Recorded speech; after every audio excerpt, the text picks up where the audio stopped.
2 de la tarde con 28 minutos, estamos en Matices Internacional hoy. Hoy invité, y le agradezco mucho aceptarme la invitación, al ex embajador de Costa Rica en la Organización de Estados Americanos, pero además experto en Derecho Público, en Ciencias Políticas, don Pablo Arahona Kruger. Don Pablo, ¿qué tal? Bienvenido a Matices. Un gusto, como siempre, Randall, aquí retomar contacto con los radioescuchas de esta eminente emisora. Muchas gracias, porque creo que la última vez que usted estuvo aquí conmigo fue cuando se estaba armando el gabinete de Luis Guillermo Solís, los retos que había en Administración de Justicia. Sí, creo que se organizó aquí en esta misma sala una especie de debate sobre seguridad y justicia, recuerdo, sí. Con el exministro Berrocal, con Juan José Andrade, viceministro, y creo que también está Walter Navarro. Me acuerdo que fue un grato intercambio sobre las distintas posturas y los retos que tiene Costa Rica en materia de seguridad, que es el tema en el que han dado los últimos 20 años de profesión. Yo ahí no sospechaba que usted terminaría como embajador en la Organización de Estados Americanos, pero eso además, Pablo... Yo tampoco. Y lo sé que usted tampoco, sí. Pero eso le ha permitido además conocer de primera mano una situación muy interesante. Yo siento, y por eso lo invité hoy, que hay un cambio en la configuración política y geopolítica del continente. Era claro para cualquier observador con un mínimo de conocimiento que había un viraje hacia la izquierda de América Latina en los años anteriores. Pero creo que el viraje hacia la derecha ha sido tremendamente violento. En algunos países, violento me refiero al tema político, violento en la mayoría de los países, y eso ha hecho una configuración muy interesante sumado a un gobierno de Nicolás Maduro, que si yo tuviera que prestarle plata a que me pague con el aguinaldo, no se la presto, a la muerte de Fidel Castro indudablemente, al triunfo de Donald Trump en los Estados Unidos, Pablo. Mira, hace usted un repaso muy tentador, pero que me obliga a explicarle, sincerándome, por qué yo me intereso por el reto de ser embajador de Costa Rica ante la OEA, y era, entre otras cosas, y las posiciones importantes de Estado y el rol protagónico que le otorgaba ese foro el presidente Solís al decir que él iba a tornar la mirada de su administración hacia el sur, recordará usted eso, y hacia el sur implica, en el fondo, América Latina, el Caribe, y eso es OEA, por supuesto, no hay otro foro, digamos, que contenga todo eso sin excluir a los grandes vecinos del norte.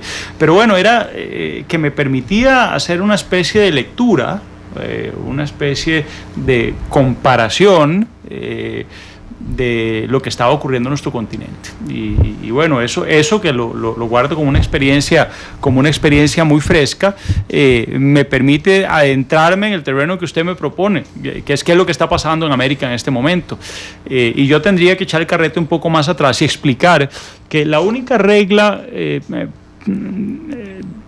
digamos, que no cambia en las ciencias sociales, que podríamos tener como una regla totalitaria y absoluta, es el cambio permanente, incesante y universal. Eso lo recuerdo de mis clases de ciencia política, y no debemos olvidarlo, porque normalmente la lógica de los gobiernos y de las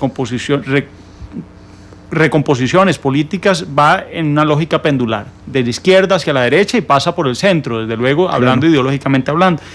Y en este momento América Latina está precisamente en un movimiento pendular bastante marcado. Igual que antes no hubiera sido posible un Obama sin el extremo de un Bush, o no hubiera sido posible tampoco un Hugo Chávez, por ejemplo, sin las atrocidades de corrupción de los adecos y los copellanos en Venezuela, por decir algo, igual en Brasil, un Collor de Mello antecediendo, digamos, a un Fernando Henrique Cardoso y después a un Lula en Brasil, igual que un Batista en Cuba y después el régimen de Fidel Castro. ¿Qué quiero decir con esto? Bueno, no hay, digamos, permanencia en el poder posible, por más que usted se aferre, incluso los decenios, los siglos pasan por encima de la vocación de sostenerse en el poder contra viento y marea de algunos tiranos. Vea el caso del clan Castro, por decirlo así, vea el caso del chavismo ahora con Maduro y con los días también contados, vea usted lo que ha ocurrido ya en Brasil, vea usted lo que ha ocurrido en Argentina, estamos a las puertas de elecciones también en Ecuador, en Bolivia Evo Morales en una clara desventaja para reelegirse, en Nicaragua, si no es a partir de los extremos que hemos vivenciado recientemente, no hubiera sido posible tampoco para Ortega y su esposa y sus hijos y todo su clan hacerse del poder nuevamente y sostenerse, digamos, en el poder, yo diría que ya casi clandestinamente, Entonces, lo que quiero decir es que sí, en efecto, lo que está pasando en América Latina es tremendamente interesante. Pienso que en Costa Rica no lo estamos leyendo y no lo estamos analizando desde donde deberíamos. Lo estamos analizando desde los medios de comunicación que se ocupan de estos temas, pero a mí me faltan ahí dos figuras importantes para el análisis, digamos, dos participantes en la mesa de análisis.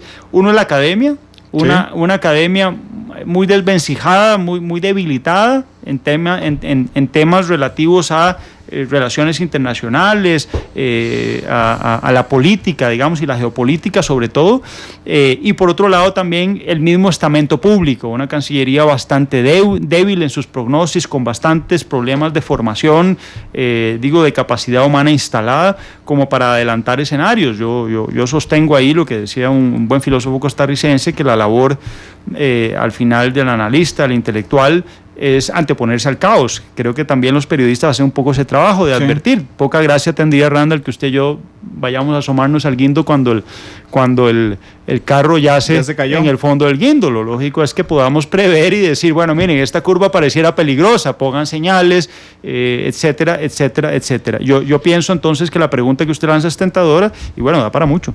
Sí, aunque es interesante ahora que usted, Pablo, que hacía referencia a la academia. Yo creo que la academia se metía más, y usted sabe que soy universitario de corazón y sigo siendo universitario, no sé, se metía mucho más en el giro del péndulo anterior, es decir, cuando íbamos hacia la izquierda.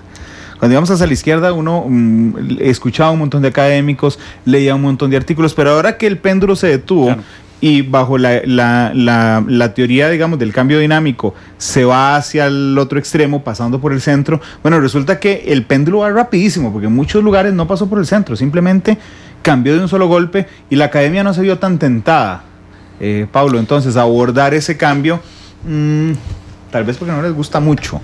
Por eso, yo diría también, sin ser maledicente ni malintencionado, sino realista, ¿sí?, que estamos también ante una academia muy empequeñecida.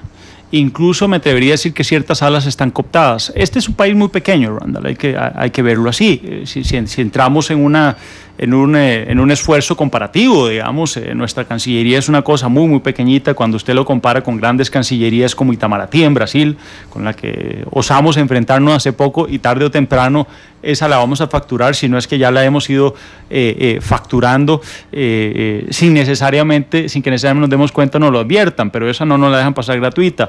Cancillerías tan grandes, pero además tan hábiles como la cubana, por ejemplo, que queda instalada y sobrevive a un Fidel, de eso podemos hablar después. La venezolana, muy bien entrenada a su vez por la cubana. Son cancillerías de verdad en todo el sentido del término. En tanto tienen mucho más recurso disponible. Nuestra Cancillería en Costa Rica ha estado sometida a la pobreza históricamente, es decir, es uno de los ministerios con menos presupuesto. Pese a nuestra apuesta histórica, labor y ejército de defendernos a través, digamos, de la retórica, a través del derecho internacional público, sí, no desde las armas, no desde la amenaza, aun sea pasiva. Yo quiero decirle que nosotros tenemos entonces una academia muy pequeña, y entonces usted tiene ciertos conflictos de interés inevitables que no siempre se declaran. Por ejemplo, usted tiene que buena parte de los académicos llamados a hacer crítica, análisis, a informarse y a reinformar a la población a través de medios de comunicación, de las redes sociales, ¿por qué no también?, de estudios, sesudos, digamos, y publicaciones sobre lo que está pasando en la política exterior, trabajan en la propia Cancillería. Entonces tendrían que criticar, digamos, a su propio patrono cuando se pone en el sombrero de la Academia de la Investigación, lo cual sabemos no va a ocurrir.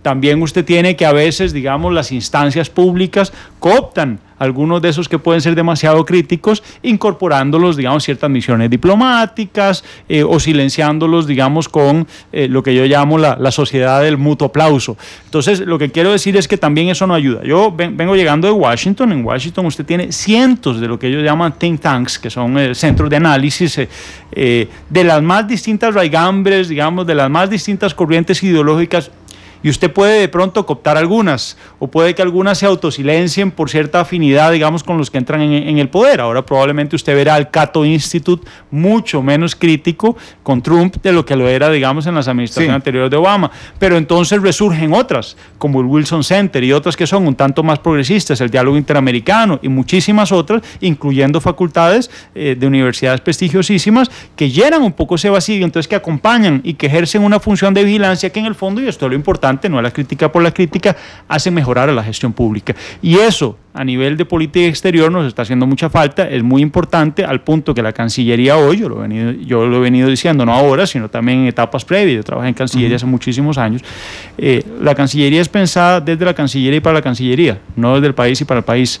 Ese efecto endogámico es un efecto tremendo, digamos, que no es propio solo de Cancillería, sino que pasa por buena parte de la institucionalidad pública. Entonces, volviendo a su pregunta, yo creo que sí, yo creo que la academia, estos llamados que son importantes, debe, no solo a nivel de análisis de la política exterior, sino de las distintas políticas públicas, cumplir una función que va en un doble sentido.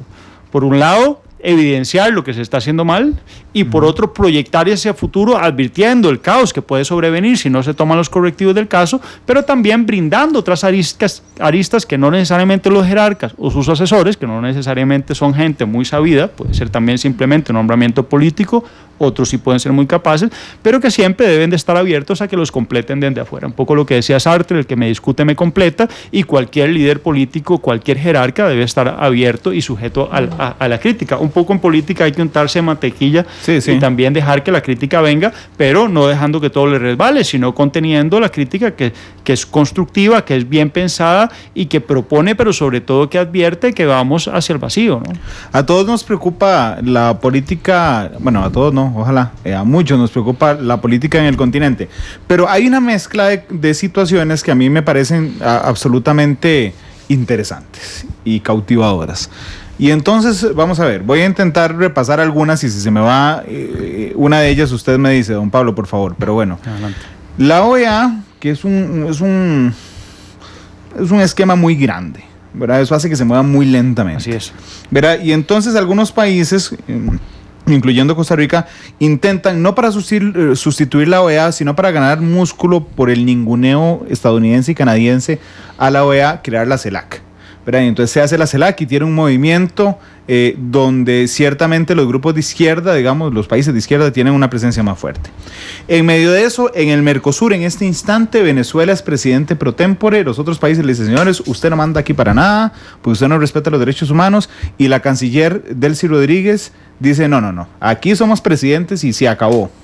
En medio de eso, sacan a Dilma Rousseff, llega Temer, pone un canciller que, contrario a las políticas de izquierda de algunos países suramericanos. En medio de eso todavía, Mauricio Macri asume la presidencia de Argentina, cambia la política exterior argentina. Tras eso, se muere Fidel Castro. Además, Nicolás Maduro está al borde de colapsar su sistema. Y si eso no fuera ya suficientemente interesante, Trump gana las elecciones en Estados Unidos. Esto es un rompecabezas, Pablo, para usted que es un analista tan avisado, es un rompecabezas interesantísimo y tentador para analizar el hoy de América. Claro, y usted me pidió que le avisara si algo se nos iba, y claro que el repaso es omnímodo, pero yo me permito nada más apuntarle al pie. Sí. Tabaré Vázquez en Uruguay. Uruguay es un país interesantísimo con el que sí vale la pena compararnos, porque tenemos muchísimas similitudes, no digo necesariamente desde el punto de vista histórico de nuestra posición geográfica, desde luego, pero sí a nivel de tamaño de nuestras economías, de nuestro territorio, incluso algunos comparan culturalmente un pueblo con el otro y una cultura política un tanto campechana todavía con la otra. Lo cierto es que la elección de Tabaré Vázquez, que asume también el poder, no haciendo un borrón y cuenta nueva como hizo Macri en Argentina, pero sí replanteándose mucho de la política exterior del presidente Mujica, cuyo canciller, por cierto, fue Luis Almagro, sí. Un canciller que, por cierto, era muy, muy cercano al canciller Nicolás Maduro, coincidieron, y de ahí viene buena parte del desencuentro en estos momentos, ¿verdad? Porque usted sabe que el desamor es directamente proporcional al amor que ha preexistido, a ese desamor. Es decir, así es. Tiene que haber amor para que después haya desamor. Claro, y en tanto la intensidad del primero es el que define al segundo. Yo quiero decirle que en América Latina, en este momento, estamos, pienso, ante un nuevo ajedrez. Yo diría que de alguna manera todos esos movimientos que son producto además de ejercicios democráticos que son siempre impredecibles, y eso es lo bonito de la democracia, que puede pasar prácticamente cualquier cosa, incluso que la democracia llegue a tocar fondo, sí, como ha pasado en Venezuela. Como ha llevado también, digamos, a países muy descuidados democráticamente, como el Triángulo Norte o incluso México, ¿verdad? O en este momento también Estados Unidos. Cierro este paréntesis diciendo, Estados Unidos en el fondo lo que está demostrando es que la democracia, digamos, lleva como composición de mayorías a estos extremos. Esa es la democracia funcionando. La mayoría decide independientemente de lo que los analistas, los medios de comunicación propongan. Yo entonces regreso a América Latina, que era un poco lo que usted me proponía y lo que viene pasando a partir de la OEA, CELAC, digamos, y el rol de estos foros, que no son más que sombrillas políticas, que permiten en mesas como esta, solo que un poco más grandes, sentar, en el caso de la OEA, a 34 estados. En el caso de la CELAC son esos mismos, pero sin Estados Unidos ni Canadá, ¿verdad? ¿Y por qué en la OEA 34? En el fondo son 35 miembros, aquí nada más como paréntesis, pero Cuba, que sigue siendo miembro desde que se le levantó la suspensión en el 2009 en la Asamblea General en Honduras, ¿verdad? Y se le dijo, regrese Cuba cuando usted quiere, no tiene interés de regresar, pero sigue siendo miembro activo. En realidad fue una suspensión, nunca se le expulsó. La bandera de Cuba nunca ha dejado de estar en el logo de la OEA, y bueno, en la Cumbre de las Américas, que a mí me tocó participar y tenía a Raúl Castro a dos brazos, digamos, fue la primera vez que el jefe de Estado cubano participaba en decenios en una Cumbre de las Américas bajo el auspicio de la OEA. Pero bueno, entonces vale la pena explicar cuál es el rol, que en el fondo es a lo que me lleva a la pregunta, Randall, que le agradezco porque me permite explicar cuál es el rol de la OEA, digamos, en este ajedrez. Bueno, de alguna manera la OEA, como lo dicen al menos en discurso, digamos, la mayoría de los cancilleres y los presidentes de América, es el foro político por excelencia. ¿Qué quiere decir eso? Que se supone que es el foro político donde han de ponerse de acuerdo, donde deberían ponerse de acuerdo o mostrar sus desacuerdos también de manera diplomática y civilizada los distintos estados, digamos, que ahí confluyen. Esto, sin embargo, sin dejar de ver que la OEA es eso, es un foro político, pero que es una sombrilla de una instancia o de un sistema interamericano que es más amplio, en donde está también la Organización Panamericana de la Salud, en donde está el Banco Interamericano de Desarrollo, y bueno, debajo de la OEA además todo un sistema interamericano de derechos humanos, por ejemplo, y otras instancias que también son igualmente relevantes. Entonces la OEA cumple una función política y a la vez una función legislativa, porque es la que propone y la que promulga, a partir del acuerdo de los estados, el derecho interamericano, es decir, el derecho público interamericano, el Pacto de San José, la Convención Interamericana contra la Corrupción, la misma Carta Democrática Interamericana, tan traída y llevada en estos últimos meses a partir y a raíz de lo que ha pasado en Venezuela, también de lo que ha pasado en Nicaragua, por cierto, recientemente. Lo cierto es que la OEA es el depositario, además, una vez que ya, digamos, emite esa norma, es el depositario de toda esa normativa y de un instrumento que es el que en realidad le da una relevancia de primerísimo nivel a Costa Rica, ese foro, mucho más, por ejemplo, que Naciones Unidas, donde somos muy poquita cosa, digamos, en términos relativos y de Estado, no solo porque no estamos en Consejo de Seguridad, sino porque más allá de que nosotros nos demos palmarazos y digamos que somos la gran cosa a nivel mundial por nuestra tradición democrática y derechos humanos, lo cierto es que Costa Rica en el mapa de Naciones Unidas, yo diría, apenas cuenta. ¿verdad? Y el reciente fracaso, porque no hay que decirlo de otra manera, el reciente fracaso de la candidatura tardía, además, para mí algo imprudente, de la señora Figueres, auspiciada por esta Cancillería, me parece, y por este gobierno, me parece que da una muestra incontestable, digamos, de lo que estoy diciendo. Pero en la OEA no, en la OEA hay un instrumento, decía, que es el TIAR, el Tratado Interamericano de Asistencia Recíproca. Yo no sé si usted tiene registrado, Randall, que la mitad de las veces que se ha invocado, y creo que es más, es como el 54%, de las veces que se ha invocado el TIAR en su historia de vigencia es Costa Rica y Nicaragua, ¿verdad? Y eso es central para nosotros, claro. Porque yo decía antes que nosotros le apostamos al derecho internacional público después de que decidimos, por cierto, la semana pasada se celebró en el 48 la abolición del ejército, ¿verdad? Y esto implica que nosotros le apostamos al derecho internacional público y ese es el instrumento central que nos permite a nosotros evitar, digamos, prevenir incluso invasiones o incluso amenazas antes de las invasiones armadas a nuestro territorio, o coacciones incluso a nivel político y geopolítico, sobre todo en la definición de nuestras políticas públicas y de nuestras posiciones internacionales. Yo entonces digo, la OEA, digamos, como foro político por excelencia, sin embargo, usted lo decía bien, ha venido menos. No solo porque los Estados Unidos la ha descuidado tremendamente, sino también tenemos que echarnos en algo la culpa. Lamentablemente todavía hay un resabio que los del ALBA siempre señalan, y lo señalan certeramente.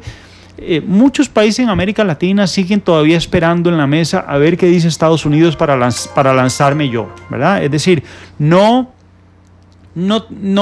hace un ejercicio de autonomía que yo sí le reconozco, por ejemplo, como una herencia importante de esfuerzos revolucionarios como el cubano o incluso como el venezolano, que en sí llevarlo a ese nivel de altisonancia, de contradicción necesariamente con lo que ellos llaman el imperio, sí por lo menos tenían un grito de autonomía, digamos, de independencia, que los que forzaba de alguna manera al resto del país a preguntarse si siempre hay que preguntarle al tío Sam o hacerle el guiño para ver. En muchos de nuestros países todavía se le sigue consultando a la embajada norteamericana si está de acuerdo con el nombramiento de ciertos ministros antes de ratificar su nombramiento, ¿verdad? Entonces no es tan falso aquello de que Estados Unidos sigue teniendo una influencia radical, digamos, en la composición no solo de nuestro gobierno, sino el dictado de políticas públicas. Un dato que podemos dedicar un programa entero a eso, Randall, y a lo que va a pasar a partir de ahora, sobre todo el plan de paz en Colombia.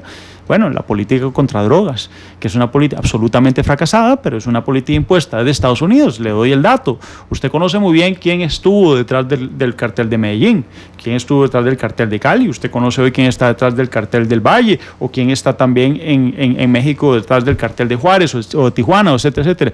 Pero usted no sabe quién está detrás del cartel de Chicago, o el de Miami, o el de Nueva York, o el de Los Ángeles. Hay una enorme hipocresía en ese debate que pocos además se atreven a decir. Sobre eso podemos hablar otro día, pero entonces a lo que voy es a que en la OEA, lamentablemente, no solo hay un descuido, porque Estados Unidos, y eso es muy responsable también Hillary Clinton como secretaria de Estado, no ha vuelto a ver a América Latina en su historia como un agente relevante, pese a ser su vecino inmediato, digamos, como región, y de componer ya un mercado de 500 millones de almas con economías emergentes, es decir, ya no son países pobres ni mucho menos, son países, digamos, ya empoderados democráticamente, con una institucionalidad relativamente sólida y estable.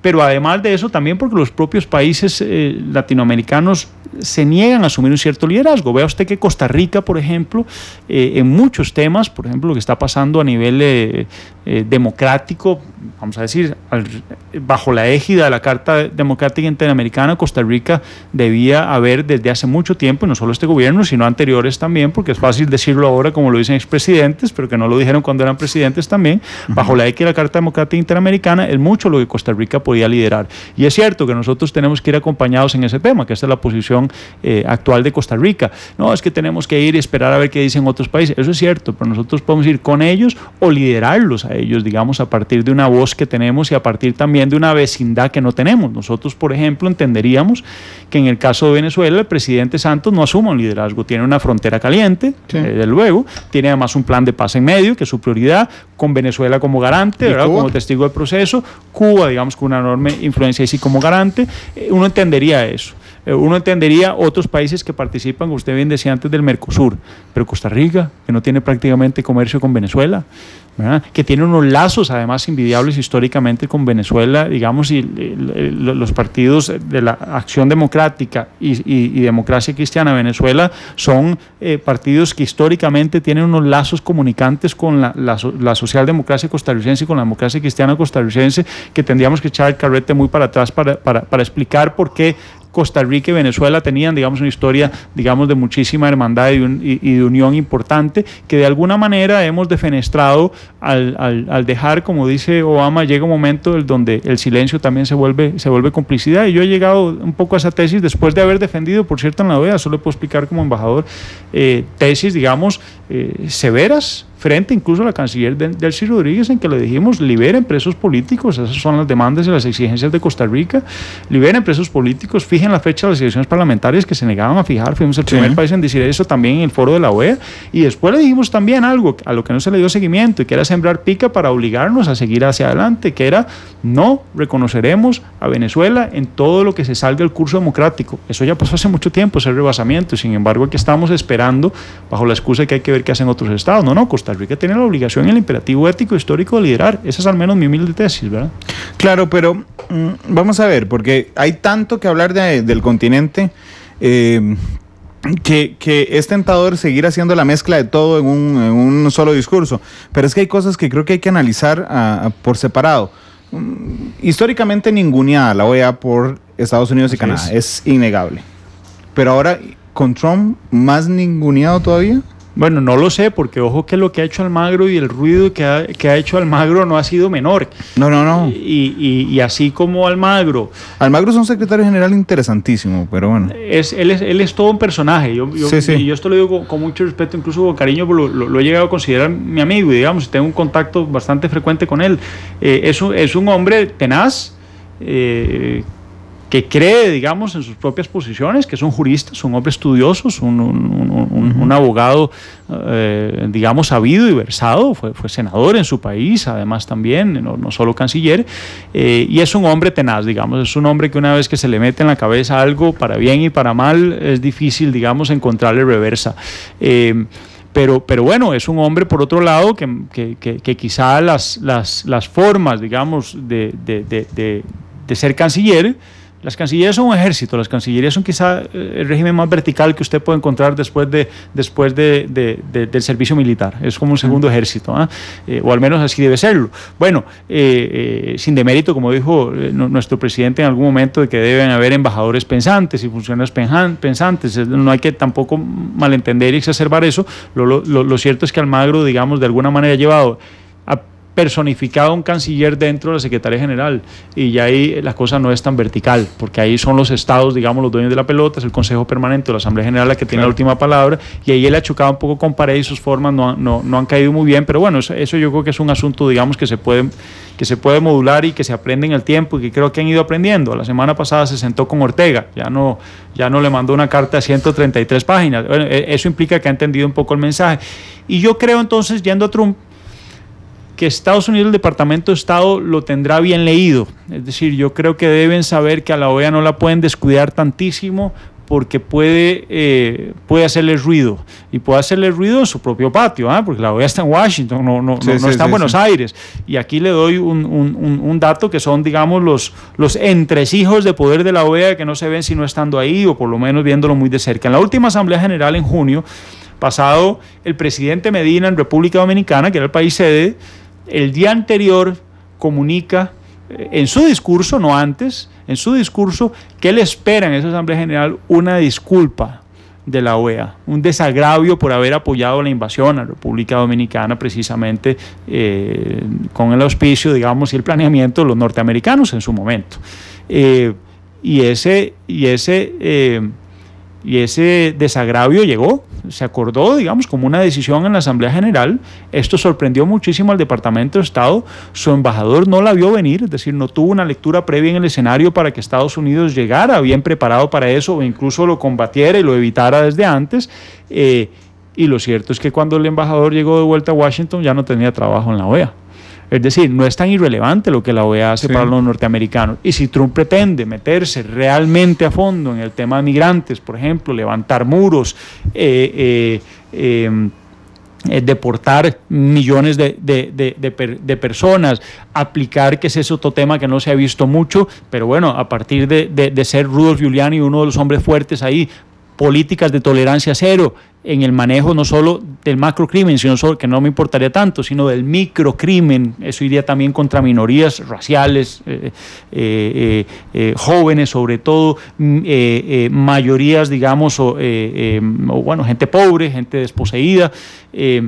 Si esa fuera la política criminal del gobierno de Donald Trump, probablemente Almagro se vería como mínimo tentado a decir algo. Es decir, puede generarle ruido a la administración Trump.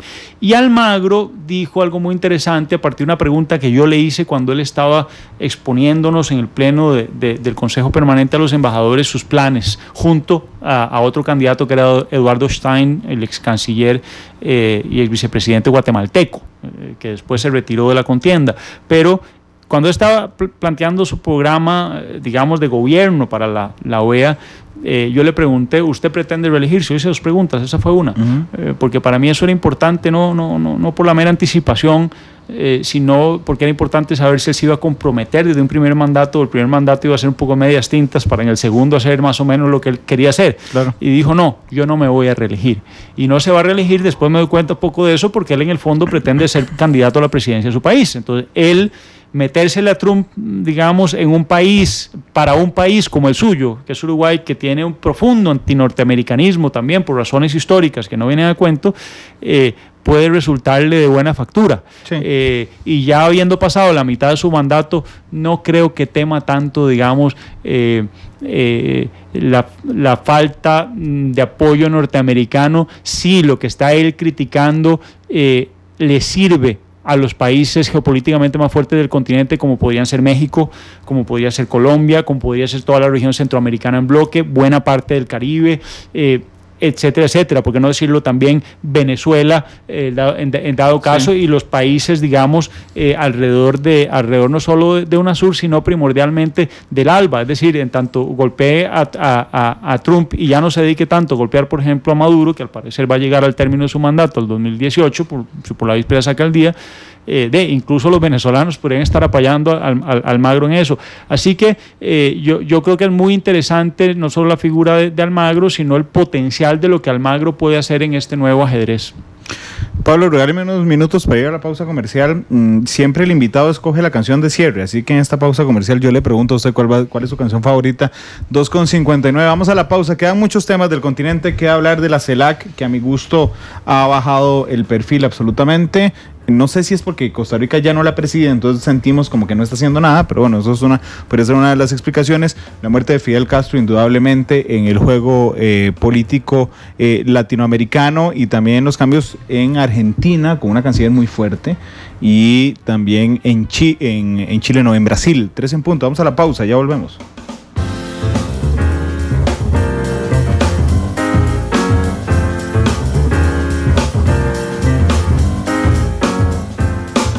Analizamos los tonos de la actualidad, exploramos sus contrastes, matices. Porque la realidad tiene muchos tonos, matices.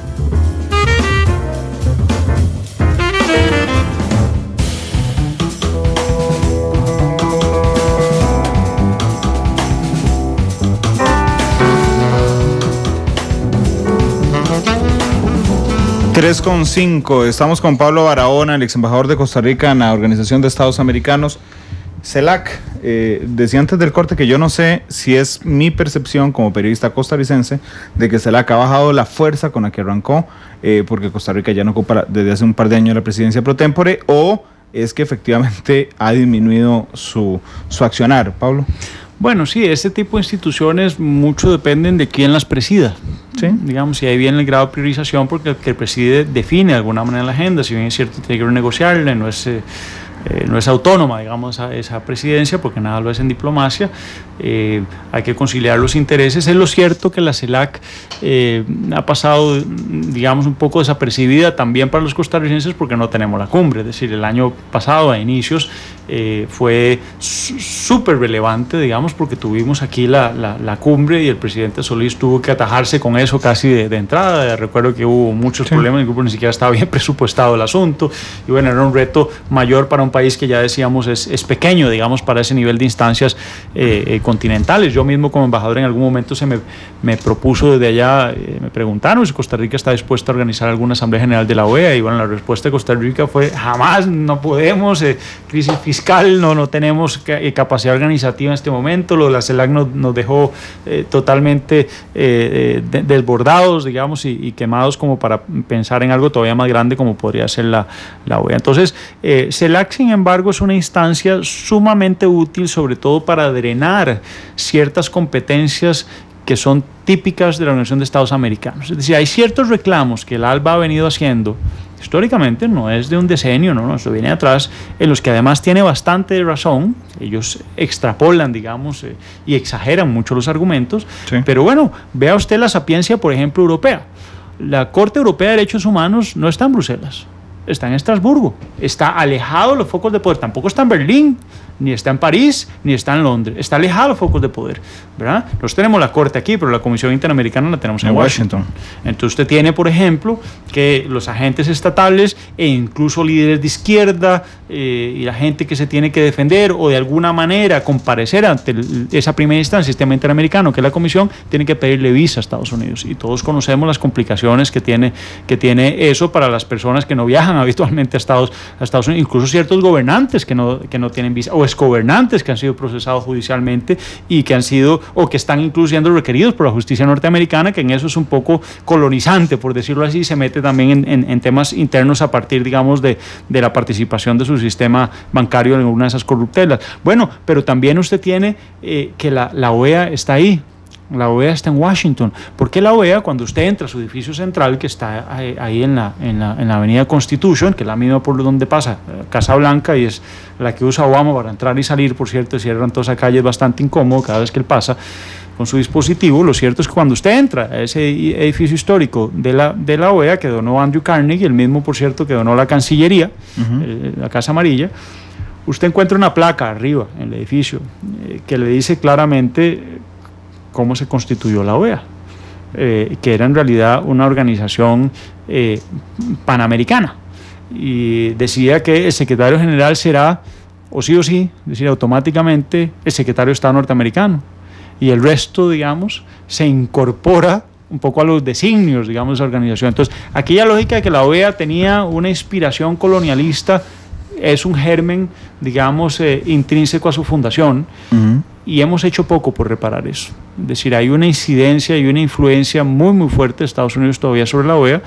que obviamente los países del ALBA no toleran, no soportan, acompañados por algunos países del Caribe que se sienten muy desprotegidos, muy desamparados por los Estados Unidos, que los ha dejado sueltos, y por eso Hugo Chávez vio ese vacío y lo llenó con Petrocaribe, y esos son 14 votos, así que por eso el ALBA tiene tantísima fuerza e incidencia en el sistema interamericano, porque aunque sean países como Dominica, con menos de 500,000 de habitantes, ¿verdad? Un voto es un voto, ¿verdad? Es un voto igual que el de Costa Rica, o que el de México, o que el de Estados Unidos. Exacto. Entonces, hacia CELAC, aquí con esto cierro, porque es una pregunta muy interesante, CELAC tiene una funcionalidad para estos países, que es drenar los ámbitos competenciales naturales de la OEA, y entre esos, y doy esto como ejemplo, hay mucho más, pero no nos alcanza quizá el espacio. Lo cierto es que, por ejemplo, una apuesta muy interesante, sumamente retadora para la OEA, es que la CELAC se ha propuesto, a partir de Ecuador, de la presidencia de Ecuador,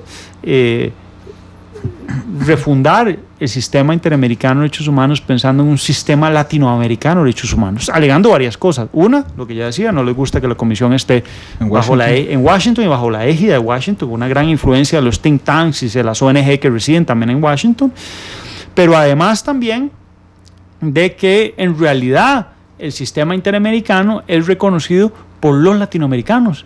El Caribe, en realidad, con salvadísimas excepciones, Jamaica y unos pocos, no participa del sistema interamericano de derechos humanos, y no lo hace tampoco Estados Unidos y Canadá, salvo a la Comisión. La Comisión digamos, está engarzada, está ligada a la Carta de la OEA. Entonces, digamos, usted es parte de la OEA, es parte de la Comisión Interamericana de Derechos Humanos, pero no la Corte. La Corte es convencional, es por una convención aparte, que los Estados Unidos no ha suscrito, por ejemplo, no ha reconocido, porque para ellos es impensable que por encima de la Corte Suprema de Justicia de Estados Unidos esté una instancia internacional, sea cual sea. Lo mismo pasa con el Tribunal Penal Internacional. Esto es muy interesante porque entonces lo que plantea Ecuador y algunos otros, Correa, digamos, lo ha asumido como un reto personal, sí. Es decir, bueno, ¿por qué nosotros tenemos que ir a Washington a que nos digan y a que nos aleccionen sobre derechos humanos cuando el propio Estados Unidos, país sede, no reconoce en realidad esa instancia? Creemos nosotros que ya antes dependíamos de Estados Unidos para que financiara ese sistema, pero ya no somos tan pobres como para no poder financiar un sistema interamericano que, por cierto, está absolutamente descuidado también por los países que deberían liderar un proceso de fortalecimiento. Yo, como embajador que asumí la presidencia de la Comisión de Asuntos Jurídicos y Políticos, que es la instancia más importante en la OEA después del Consejo Permanente, digamos, a nivel de embajador, y que ve todos los temas de derechos humanos, hicimos un esfuerzo de tú a tú con México para que los países se comprometieran. Propuse incluso que Costa Rica liderara, digamos, el esfuerzo, no solo por refinanciar, sino, decía yo en algún escrito que aparecía en semanas anteriores, aquí en Costa Rica, que debería buscarse resolver una crisis que es política, que no es solo financiera, el sistema interamericano, que Costa Rica debería liderar eso, no solo por su historia en materia de derechos humanos, su tradición, su falta de compromiso, digamos, a nivel discursivo con un pasado dictatorial o violación de derechos humanos, sino que está un poco libre de pecado en ese sentido, por lo menos recientemente, y además porque somos la sede de la Corte Interamericana de Derechos Humanos, y Costa Rica, sin embargo, ha venido no solo sistemáticamente diciendo que no vamos a aportar más recursos al sistema interamericano, sino, por lo que entiendo, incluso yo no sé si combatiendo o oponiéndose, pero por lo menos no ayudando deliberadamente a los esfuerzos que está haciendo México con Chile y otros países en la OEA para que el sistema termine fortalecido. Entonces ahí es donde Ecuador viene y dice, bueno, ¿por qué no lo llamamos de Washington? Siendo que además Washington es una ciudad más cara del mundo, nos sale muy caro que toda esa burocracia esté en Washington. Ya usted tiene que pagar un funcionario $3,000, $3,500 mínimo, ¿verdad? Mientras que usted se los lleva a otro país, como podría ser Costa Rica, que es el primer país que esos países proponen para que la comisión se venga, para que además estén juntos la Corte y la comisión, abaratar costos, etcétera. Aquí, por ejemplo, un funcionario de eso no ganaría $3,000, podría ganar bastante menos. $3,000 ganaría tal vez un comisionado, un secretario ejecutivo, pero el resto, digamos, va a un salario mínimo que abarataría los costos para todos los que participan del sistema. Bueno, Costa Rica lamentablemente no ha dicho échame en el sombrero tampoco, lo cual para mí es bastante inestratégico en términos históricos, porque además he notado, esa es impresión mía, pero bueno, que recibo también de lo que se dice, digamos, en Corrillos, que Panamá, que está haciendo un esfuerzo grande por convertirse en el hub de las Américas, ha llevado, digamos, a Ciudad de Panamá buena parte de las instancias regionales del sistema de Naciones Unidas. Panamá pareciera que sí tiene interés de llevarse la Comisión Interamericana para allá, así que si Costa Rica tampoco hace un esfuerzo deliberado, pues puede ser que nos roben la vuelta, lo cual sería un gran error histórico, ¿verdad? Pablo, la muerte de Fidel Castro reconfigura de alguna manera las fuerzas geopolíticas en América Latina.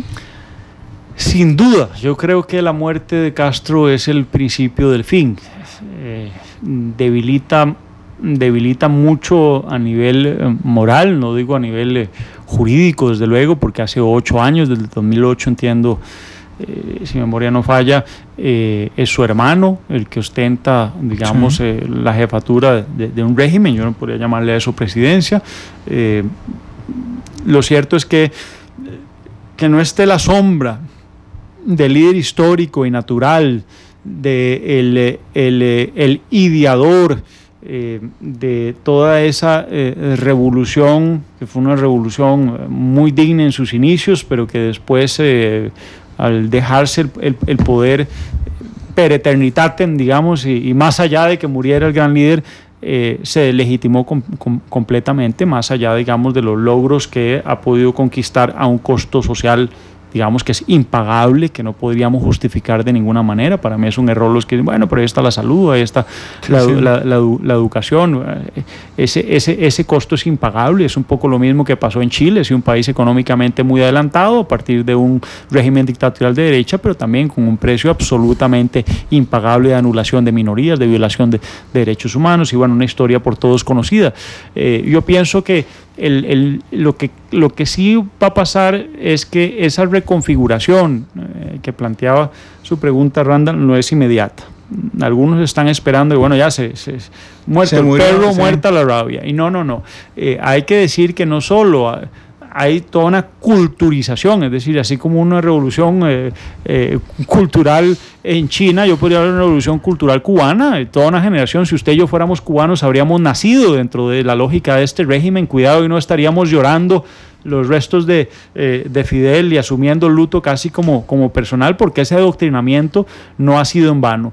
Pero además, déjeme decirle también, queda instalada no solo una cultura muy pro caudillo, ¿verdad? Muy pro los Castro, evidentemente, sino que también sigue habiendo temor en las calles, hay una enorme represión, no es tan fácil ser opositor o buscar un cambio en Cuba, y bueno, eso hay que entenderlo humanamente, hay que interpretar a Cuba desde Cuba, no desde Costa Rica, donde sí, podemos decir en estos micrófonos prácticamente cualquier barbaridad, no es que las estemos diciendo, pero podríamos vernos tentados a ello sin que necesariamente nuestra vida o nuestra integridad física o nuestra libertad corra peligro. Es decir, habrá una sanción moral. Usted no me volverá a invitar al programa, probablemente me despedacen en redes sociales, pero no voy preso, como sucede en Cuba. ¿Qué quiero decir con esto? No está tan próximo el cambio, además, porque hay una capacidad instalada del armatoste estatal cubano que es simple y sencillamente de los que yo más respetaría a nivel no solo de neuronas, es decir, de capacidad, digamos, material gris, ¿verdad? De capacidad de planeación, de pensamiento, de previsión, de ver escenarios, de astucia diplomática, podría decirle yo, en el caso, por ejemplo, de esa Cancillería, que para mí es una de las cancillerías más versadas del continente. Han tenido que aprender a palos, es decir, enfrentarse a su vecino más cercano, Estados Unidos, con todo el poder del Departamento de Estado, no es una cosa menor, y quedar en plena Guerra Fría entre sándwich, entre eso y la otra gran superpotencia, no es tampoco cosa menor, y han sobrevivido a eso, un gran entrenamiento histórico, y queda, digamos, esa capacidad instalada de esa organización. Yo le doy, y cierro su pregunta con una lección, con una constatación más bien, que pude hacer en la OEA. Mientras nosotros, los países centroamericanos, hacemos esfuerzos, intencionales o no, por estar desunidos, la capacidad de ciertas cancillerías para ir unidas, y hablo en este caso con los países del ALBA, y primordialmente Venezuela, Bolivia, Ecuador, antes Brasil, Nicaragua, El Salvador con Sánchez Serén, que no hay que olvidarlo, ¿verdad? Y desde luego Cuba. Pero Cuba además a la cabeza de todo ese sistema. Es decir, fue interesantísimo. La Cumbre de las Américas en Panamá el año pasado no tuvo declaración, a partir de que el único país ausente en las discusiones logró que no hubiera declaración. Es decir, ni siquiera necesitaban tener un embajador presente y un cuerpo diplomático para anular el ímpetu de todo el resto de países progresistas de América, incluyendo Panamá como país sede, Estados Unidos, Costa Rica, póngale los que usted quiera. Ni siquiera todos pusieron con la diplomacia cubana. Es decir, el ALBA es sumamente ineficiente, no solo porque tiene una gran capacidad de proyección, digamos, de análisis, capacidad instalada, en fin, sino porque además el resto de países diplomáticamente están completamente desarticulados, sospechando de unos a otros, poco capacitados, con poco recurso económico. Yo tendría que decirle los esfuerzos que tuve yo que hacer, digamos, en el terreno para que la candidatura de Elizabeth Odio, probablemente la única, y si no por lo menos la más importante que ha ganado esta administración, los esfuerzos que tuvimos que hacer en el terreno para que esa candidatura saliera adelante sin recursos, enfrentándonos a países que tenían muchísimos recursos disponibles para candidaturas de igual o más calado, como era un Raúl Eugenio Zaffaroni o un Palmiño, que es el presidente de la Corte Suprema de Justicia en Ecuador, muy cercano al presidente Correa. Chile estaba también de candidatos, no eran candidaturas pequeñas las que enfrentábamos, ganamos, sí, pero eso fue a puro pulso, ¿verdad? Bueno, pero es que ya se nos acabó el tiempo, pero es que hay que recordar que la Cancillería cubana tiene 50 años entrenándose, así que claro, no, por eso digo, todo el tiempo del mundo. Hay 2 generaciones de cubanos que nunca han pasado por los puestos públicos. Claro. Así es que bueno. Y esa capacidad instalada queda, ese es el mensaje. Es decir, no es que Fidel se va y todos ellos se entierran con él, no, esa capacidad instalada, ese entrenamiento queda ahí y entonces las posibilidades de cambio van a ser pospuestas con un elemento adicional, que es que Trump no va a facilitar las cosas tampoco para Cuba, ¿verdad? La apuesta del Departamento de Estado para restablecer relación, lo digo muy rápido, con Cuba y normalizarlas era empoderar a la ciudadanía, pues se dieron cuenta que el embargo no funcionaba, que más bien era dándole posibilidades económicas, de acercamiento, de vínculo con el mundo a estas nuevas generaciones cubanas, como podía sembrarse el germen de una contrarrevolución, digamos, pacífica, ojalá en democracia, ¿verdad? Y no aislándolos, que no ha funcionado durante más de 60 años. Entonces el cambio va a llegar. Por eso decía, es el principio y el fin, pero no es que por terminar Fidel termina Claro, todo. porque mucha gente desde afuera esperábamos un Adolfo Suárez, por ejemplo. Claro. ¿Verdad? Y en 5 años pasó del franquismo a la transición española. Bueno, y otra cosa, este no es el programa para analizar esto, pero no me voy a quedar con las ganas de decirlo, es el mito que surge alrededor de los dictadores. Eso a mí es horrible, pero a mí me llama la atención enormemente. O sea, hasta las afirmaciones más cotidianas de un dictador y cualquier invento que se le ocurra, digamos, el día que dijo Fidel Castro que 680 veces lo habían intentado matar, seguramente fueron un montón, pero digamos, sostener 680 veces, ¿de dónde sale ese dato? Claro. ¿Verdad? Pero bueno, eso alimenta el mito, claro. Si tenía o no amantes en la Jamaiquita, ¿cómo se llama? Sí, y bueno, cuántos hijos por fuera. Sí, cuántos habanos se fumaba al día. Y todo a partir del gran mito de la paloma parada en su discurso inaugural en La Habana. Sí, Pablo, muchas gracias. No será, por supuesto, el último programa, tal vez del año, porque quedan pocos días hábiles, claro. Pero estoy seguro que próximamente tendremos otro. Nos faltó analizar un montón de temas. Así es, pero siempre es un placer estar acá, dándole un poco de mesura también, porque lo hace usted, digamos, con muy buen autocontrol de los temas, a los temas de fondo, digamos, de lo que está pasando, en este caso las Américas. Usted decía hace rato, y con esto cierro, que lamentablemente no se le presta tantísima atención a estos temas como en un país como Costa Rica, un poco dejado a la suerte de lo que pasa en la política internacional, se le debería dar. Y bueno, este programa es un excelente esfuerzo para, no digo conmigo, sino en general Matices me parece que hace un esfuerzo esclarecedor para dar distintos matices, así que aquí estaremos cuando nos inviten. Gracias, más bien. Gracias, Pablo, que escogió una canción de Chavela Vargas, la cantautora costarricense, Cruz del Olvido. ¿Por qué esa canción, Pablo? Cruz de Olvido es una canción, digamos, que es emblemática, pero con el que ella decidió también se le enterrara. Yo tuve cierta cercanía en los últimos años a esa, que es, si repasáramos su historia, en Costa Rica no se conoce ni se le reconoce. Yo veía a Leymar Vargas, que estuvo ahora en esta película Narcos, ¿sí? Quejándose de que no le reconocían nada hasta ahora que apareció ahí. Chavela Vargas fue acre, fue negativa con Costa Rica porque nunca se le reconoció, así que me pareció mejor que aquí citemos a una costarricense que se exportó, que probablemente es la artista históricamente más grande que ha tenido Costa Rica y que sin embargo aquí no solemos escucharla, así que Cruz de Olvido es más bien para que no olvidemos. Gracias, Pablo. Chavela Vargas, despide Matices, feliz tarde.